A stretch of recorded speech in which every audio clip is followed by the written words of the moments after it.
Before I share the first story, I invite you to close your eyes for a moment. Feel your breath. Feel the quiet around you. And then allow the stories I'm about to tell to drift softly into your heart, like a cool breeze in the middle of a restless day.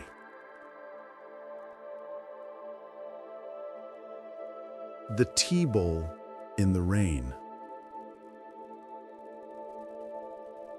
In a quiet valley surrounded by ancient pine forests, there was a small monastery where many people came seeking meditation.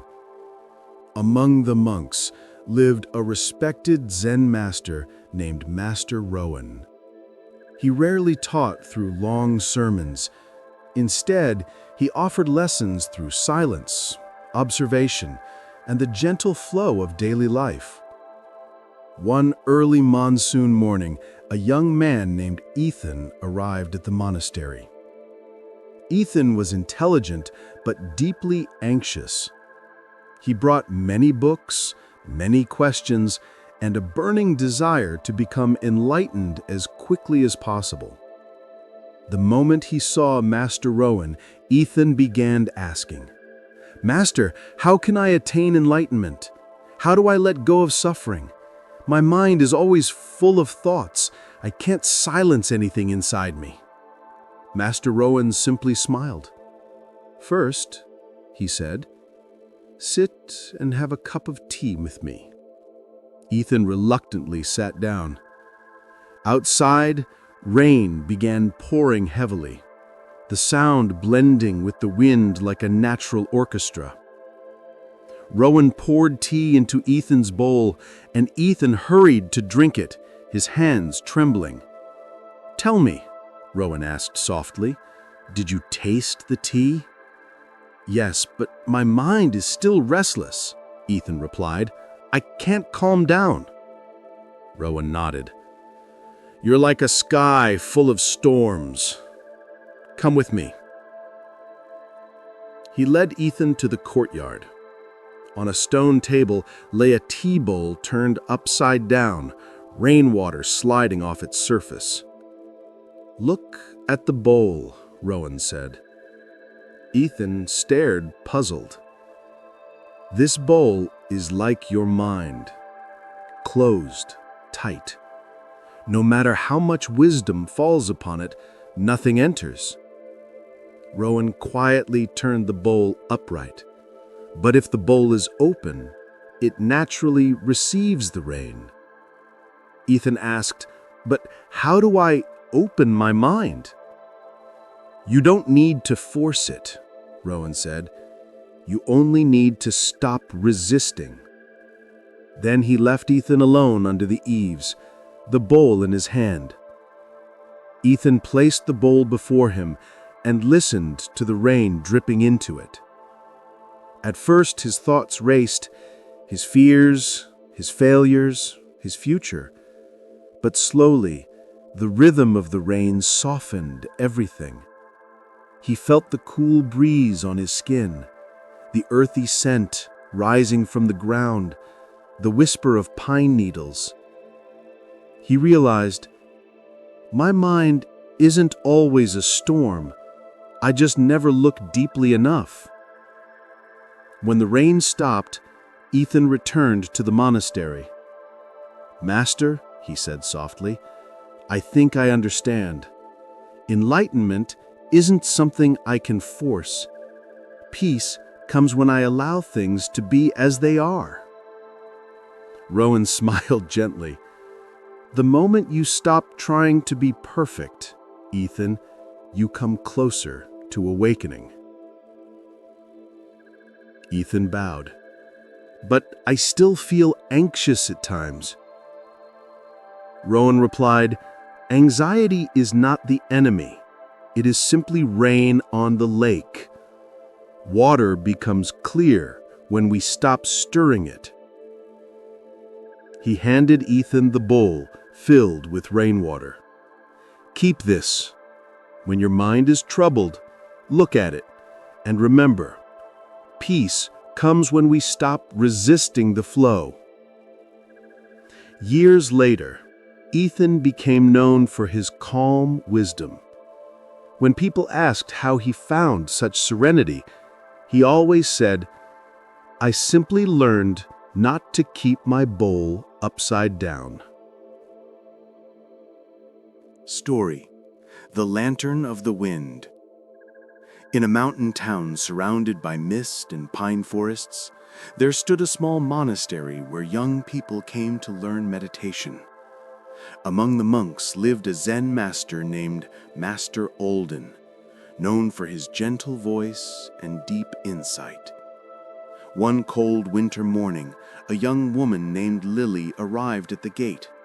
Her face looked exhausted, her eyes swollen from nights without rest. "Master," she said with trembling breath, "my mind is like the wind, chaotic, fearful, and restless. I have tried meditation, books, distractions, but the harder I try, the more lost I become." Alden smiled softly. He brought Lily into a small room filled with paper lanterns swaying slightly with the breeze. "Choose one," he said. Lily picked a pale yellow lantern. Alden carried it outside where the wind was strongest. "Light it." She did, but the flame flickered violently and nearly died. "Master," she said, "the wind is too strong. How can the flame survive?" Without answering, Alden placed a thin bamboo ring around the lantern, shielding it. The flame stabilized, still moving, but alive. "Lily," he said, "the flame is your mind. The wind is life and your fears. You cannot ask the wind to stop." He tapped the bamboo ring gently. "You only need to learn how to protect your flame." "But how?" Lily asked. Alden guided her into the pine forest. Though the wind roared above, deeper inside the forest was quiet. "Listen," he whispered. At first, she heard only wind, leaves, and the pounding of her own heart. But slowly, she sensed a deeper stillness behind all of it. That stillness is the inner forest within you. Everyone has such a place, but you keep standing at the edge, so the wind knocks you down. He rested his hand on her shoulder. "Whenever fear rises, return to your breath. Return to observing. No resistance, no running, just seeing." Years later, Lily became a meditation teacher for children.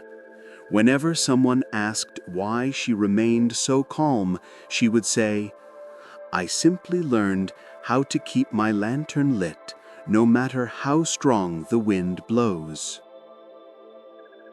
Story: The River That Stopped Running.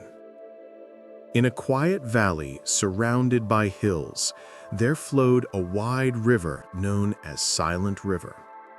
People believed that whoever understood the river could understand their own heart. A young man named James, known for his intelligence but uncontrollable anger, came to the riverside monastery where Master Eliot lived. "Master," James said, "I can't control my anger. My emotions feel like a flood I cannot stop." Without speaking, Eliot led him to the riverbank. James froze in shock. The river had stopped flowing. Completely still. No ripples, no movement. "Master, what happened to it?" "A landslide blocked the source. The river still wants to flow, but the stones are trapping it." He looked at James with calm eyes. "Just like your heart."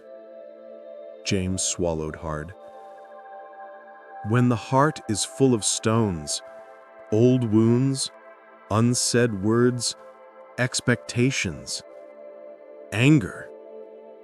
It cannot move. It becomes stagnant. Elliot handed James a small shovel. Today, we won't meditate. We will remove stones. They climbed to the blocked source. Dozens of large rocks trapped the water. James began removing them one by one. With each rock he lifted, he thought of the burdens he carried, his father's harsh words, his own failures, the expectations he placed on himself. As he cleared the stones, something inside him softened. By sunset, water began to trickle through, then flow, then rush freely again. James sat down on the riverbank, exhausted but relieved. "See," Elliot said, "a river doesn't need to learn how to flow. It only needs a path." He touched James' shoulder gently. "Your heart is the same." That day, James understood that controlling anger wasn't the solution. Clearing the stones inside was. Story: The Sound of the Unplayed String.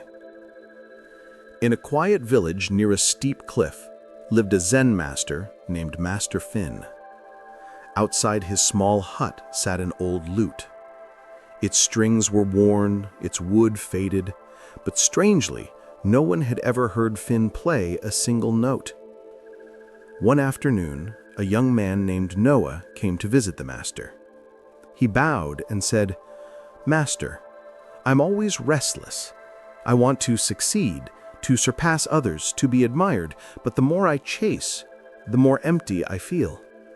Please teach me." Finn placed the old lute in front of him. "What do you think of this instrument, Noah? It looks old and probably doesn't sound very good." Finn smiled. "You're mistaken. It can create the most beautiful sound you've ever heard." "Then why don't you play it?" Noah asked. Finn did not answer. Instead, he led Noah to the cliff behind the monastery. "Sit," he said, "and listen." Noah closed his eyes. He heard the wind, the shifting clouds, distant birds, but nothing more. After several minutes, impatience rose inside him. "I hear nothing but wind," Noah sighed. Finn tapped a stone on the ground, producing a small click. "You heard that?" "Yes. And when I don't tap, where is that sound?" Noah paused, confused. Finn explained, "The sound still exists, in the stone, the earth, the air, but it reveals itself only when conditions allow." He looked at Noah gently. "Your mind works the same way. Wisdom is already inside you, but you run so fast towards ambition that you cannot hear the music of your own heart." On their way back, Finn pointed at the lute. "If I play it, you will only hear the notes. But if I don't play, you must listen for the music within yourself. That is the sound that transforms lives." Years later, Noah became a teacher himself. Whenever someone asked how he found peace, he answered, "It wasn't a sound that changed me, but the string that never played." Story: The Leaf That Refused to Fall. During an especially beautiful autumn, the forest behind the monastery turned golden. Thousands of leaves drifted gently to the ground, but one leaf remained stubbornly attached to its branch. People began calling it the leaf that refused to fall. A young man named Oliver, grieving deeply after the death of his mother, came to visit Master Theo. "Master," Oliver said with a trembling voice, "I can't let go. I fear that if I stop holding on to the pain, I will forget her." Theo looked at him kindly. "Oliver, have you seen the leaf that refuses to fall?" "Yes, but what does it have to do with me?" Theo led him to the tree. Wind shook the branches, yet the lone leaf clung tightly. "That leaf is like your sorrow," Theo said. "It holds on, thinking that letting go means losing." Oliver whispered, "If I let go, won't I lose her again?" Theo shook his head gently. "Letting go is not forgetting. Letting go is freeing love." He lifted the branch softly. The leaf trembled. "Tell me, Oliver, does the leaf keep the tree alive, or does the tree keep the leaf alive?" "The tree keeps the leaf alive," Oliver answered. "Exactly. And your mother's love keeps you alive, not your pain."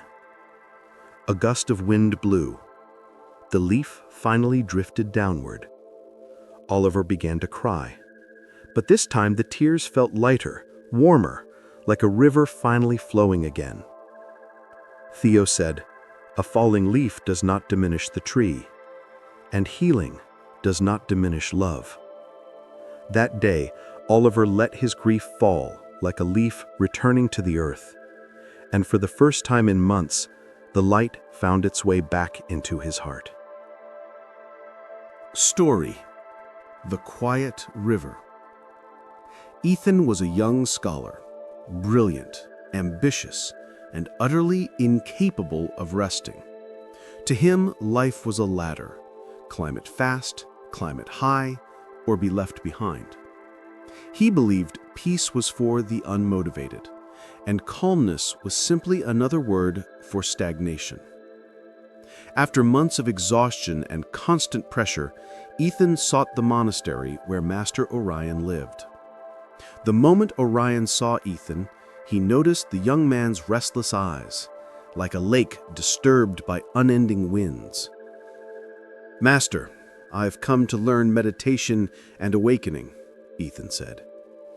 Master Orion nodded and led him toward a river running beside the monastery. It was an unusual river, its water crystal clear, yet its flow incredibly slow, almost still. "What is so special about this river?" Ethan asked. "It is the mirror of the human mind," Orion replied. Ethan didn't understand, but the master simply smiled and walked away, leaving him with the quiet river. Day 1. Ethan sat beside the river, trying to meditate. But his mind was full of noise: plans, ambitions, regrets, unfinished tasks, endless goals. He opened his eyes, frustrated. The river remained calm, unbothered by his turmoil. Day 2. He returned. He watched the nearly motionless flow. "There's no lesson here," he muttered. Story: The Quiet River. Ethan was a young scholar, brilliant, ambitious, and utterly incapable of resting. To him, life was a ladder: climb it fast, climb it high, or be left behind. He believed peace was for the unmotivated, and calmness was simply another word for stagnation. After months of exhaustion and constant pressure, Ethan sought the monastery where Master Orion lived. The moment Orion saw Ethan, he noticed the young man's restless eyes, like a lake disturbed by unending winds. "Master, I've come to learn meditation and awakening," Ethan said. Orion nodded and led him toward a river running beside the monastery. It was an unusual river, its water crystal clear, yet its flow incredibly slow, almost still. "What is so special about this river?" Ethan asked. "It is the mirror of the human mind," Orion replied. He didn't understand, but the master simply smiled and walked away, leaving him with the quiet river. Day 1. Ethan sat beside the river trying to meditate, but his mind was full of noise, plans, ambitions, regrets, unfinished tasks, endless goals. He opened his eyes, frustrated. The river remained calm, unbothered by his turmoil. Day 2. He returned. He watched the nearly motionless flow. "There's no lesson here," he muttered. A breeze brushed the surface, warping his reflection. He suddenly remembered Orion's words. It is the mirror of the human mind. Day 3. Ethan came early. He didn't meditate. He didn't try. He just observed. Birds flew by. Leaves drifted down. Tiny ripples appeared and faded. He noticed something. The river was flowing, but without forcing itself. No rush, no noise, no effort to impress. It simply existed. His reflection on the water was clearer today. Orion approached from behind. "What do you see?" the master asked. Ethan replied softly. "The river flows slowly, but because it doesn't rush, it stays clear. If it crashed loudly through rocks, it would become muddy." Orion smiled. "Exactly. The mind is the same. When you let it flow naturally, it becomes clear. When you force it, it becomes clouded with fear, desire, and doubt." Day 4. For the first time, Ethan felt peace, not borrowed from silence, but born from within. He sat for hours, unaware of time. The river reflected the sky, and he realized peace wasn't the opposite of effort, it was the foundation of meaningful effort. Day 5. A quiet awakening. Ethan told the master, "Master, I see now that I've been running faster than life itself. I forgot no one can see the sky's reflection in water that is always disturbed." Orion asked, "What do you want now?" Ethan answered with a calm he had never experienced. "I want my mind to flow like the river, not rushing, not resisting, not trying to become anyone except myself." Orion said, "When the mind is still, every answer you seek appears naturally." Story: The Empty Teacup. Lucas, a successful young entrepreneur, traveled to meet Master Alden to learn the path of awakening. Though he had wealth, achievement, and reputation, his heart was constantly noisy, like stormy waves crashing without pause. When he arrived, Master Alden simply smiled and asked, "Would you like some tea?" Lucas nodded. Alden poured tea into Lucas's cup and kept pouring, until the tea spilled over the edge. Startled, Lucas shouted, "Master, the cup is overflowing." Alden calmly replied, "Yes, and your mind is exactly like this cup." Lucas froze. Alden continued, "You have come seeking peace, yet your mind is filled with opinions, ambitions, judgments. A cup already full cannot receive fresh tea. A mind full of noise cannot receive wisdom." For the first time, Lucas realized the problem was not the chaos of life, but the fullness of his own mind. In the days that followed, Lucas meditated, but the more he tried, the louder his thoughts became. One day he asked, "Master, why do I have more thoughts when I meditate?" Alden answered, "You lived with noise for so long that silence feels unfamiliar. When the room becomes still, dust rises before it settles. Just keep sitting. When the dust settles, the floor appears." On the 10th day, Lucas sat on the porch, watching the sky shift colors. No forcing, no resisting. For the first time in years, his mind felt light. Alden approached him. "What do you see today?" Lucas smiled gently. "My inner cup finally has space." Alden nodded. "And when the cup is empty, wisdom pours in naturally." Story: The Old Tree and the Young Monk. At the monastery stood an ancient pine tree, 3 centuries old, towering, serene. A young monk named Daniel loved meditating beneath its vast green branches. But Daniel carried a quiet burden. He thought he was not progressing fast enough, not meditating deeply enough, not good enough. He compared himself with others and judged himself harshly. One day, Master Rowan saw Daniel sighing heavily. "What troubles you, my child?" Daniel replied, "I've practiced for so long, yet my mind is restless. Others seem more peaceful, more disciplined. I feel unworthy." Rowan simply said, "Come with me." Under the ancient pine. "What do you think of this tree?" Rowan asked.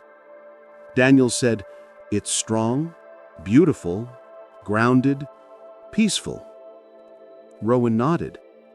"Do you think it grew by comparing itself to the trees beside it?" Daniel was silent. Rowan continued, "In its 300 years, it faced storms, droughts, snow. It didn't grow quickly. It simply grew in its own way." Daniel looked up and felt something soften inside him. The rainy day. A heavy rain came. Daniel sheltered under the branches, watching them bend under the weight of water. But they never broke. After the rain passed, they gently rose again. Rowan said, "Do you see? Strength is not in resistance, but in bending without breaking." Daniel absorbed the lesson. The sunny day. The next day was scorching hot. The tree stood silently, offering shade to everyone. Rowan said, "You don't have to be anyone else. Be like the ancient tree. Grow without rushing, stand without forcing, give without boasting." Daniel closed his eyes and for the first time felt enough. Story: The Sound of the Stone. In the monastery stood a small garden filled with stones of all shapes and sizes. It was called the Garden of Still Voices, for Master Elias believed everything carried its own silent language. One day, a young student named Benjamin approached the master. Benjamin was sensitive, easily shaken by emotions, easily hurt by words, easily disturbed by the smallest things. He bowed and said, "Master, I want to be calmer, but my heart is always disturbed. A single comment from someone can upset me. I don't know how to be still." Elias didn't answer. He simply led Benjamin to the stone garden. He pointed to a sharp, lonely stone tucked in a corner. "Sit beside it," Elias said. "Don't meditate. Don't try anything. Just listen." Benjamin nodded. Day 1. He sat for an hour. Nothing. No sound. Just wind and silence. He muttered, "There's nothing to hear." Day 2. He returned. He heard what he missed yesterday. Birds singing, leaves brushing, the wind tapping the stone. but the stone itself remained silent. He sighed. "Master, I still don't hear its voice." Elias only smiled. Day 3. Benjamin came with a troubled heart. Someone in the monastery had spoken harshly to him. He sat beside the stone. The world moved around him. Wind, sunlight, shadows. The stone didn't move. It didn't react, didn't break, didn't change. For the first time, Benjamin wondered, why am I the only one moved by everything? Day 4. The realization. "Master," Benjamin said, "I think I understand. The stone isn't silent because it has no voice. It's silent because nothing can disturb it. Whether it rains or storms, it remains itself." Elias nodded. "When you're shaken by others' words, you let them become the wind that shapes your heart. But the stone doesn't let the wind decide its form." Benjamin whispered, "I want to be like the stone, not emotionless, but steady." Day 5. He sat beside the stone without expectation. The wind blew hard against his face. He realized the wind struck the stone just as hard, yet the stone didn't react. And within that stillness, Benjamin finally heard its sound. Not an audible sound, but a meaning. Everything passes. Only what you choose to hold on to remains. Peace spread through him like warmth. Final day. Benjamin told Elias, "Master, the stone taught me that I don't have to respond to everything.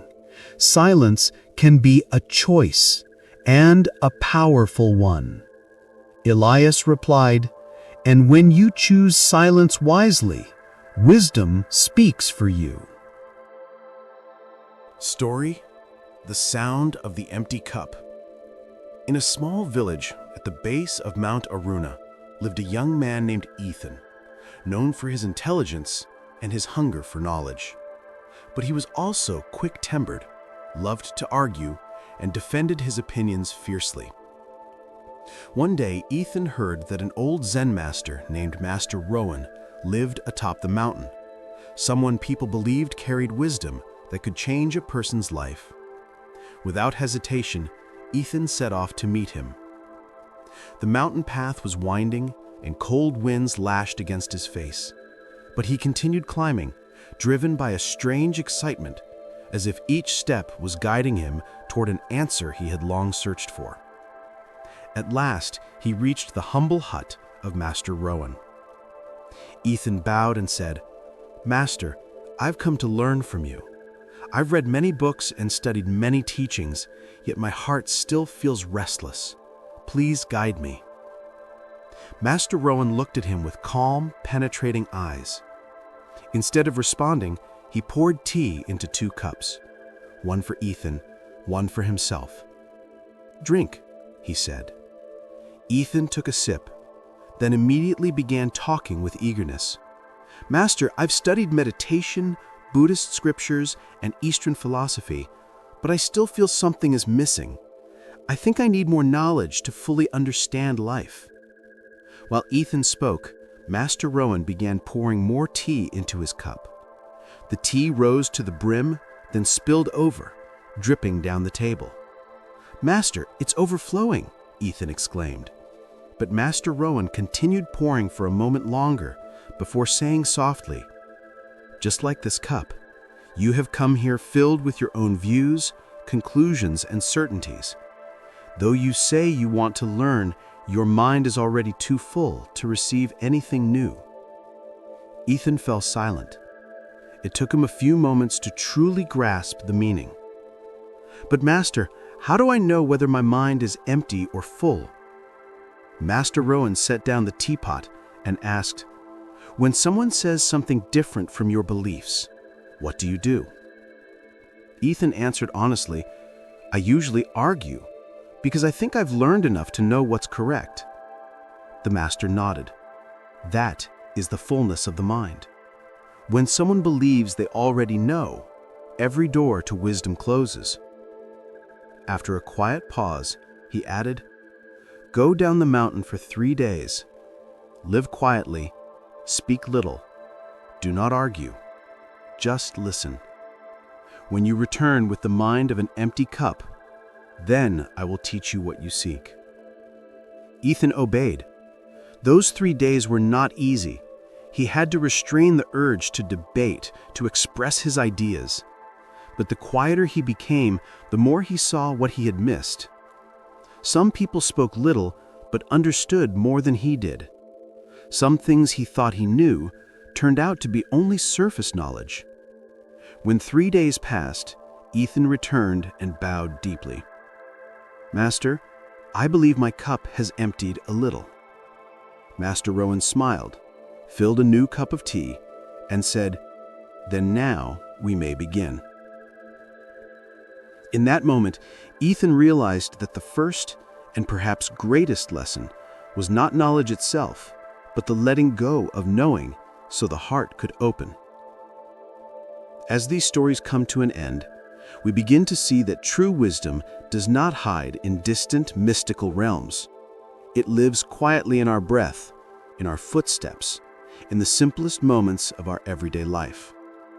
The journeys of Ethan, Liam, Ava, Noah, and every character we've met are in truth mirrors showing us our own inner path. Every story whispers the same message. Happiness is not found in gaining more, but in releasing what weighs us down. Letting go of ego, letting go of expectations, letting go of what no longer serves our growth. As our hearts grow lighter, the world around us becomes brighter. Through these tales, we've learned that listening deeply opens the door to understanding. Compassion heals wounds reason cannot reach. Mindfulness reveals beauty hidden in the smallest details. And an empty, open mind is the space where wisdom can finally bloom. Zen stories are not here to answer every question of life, but to awaken in us the quiet flame of inner clarity. When the mind becomes still, the path naturally appears.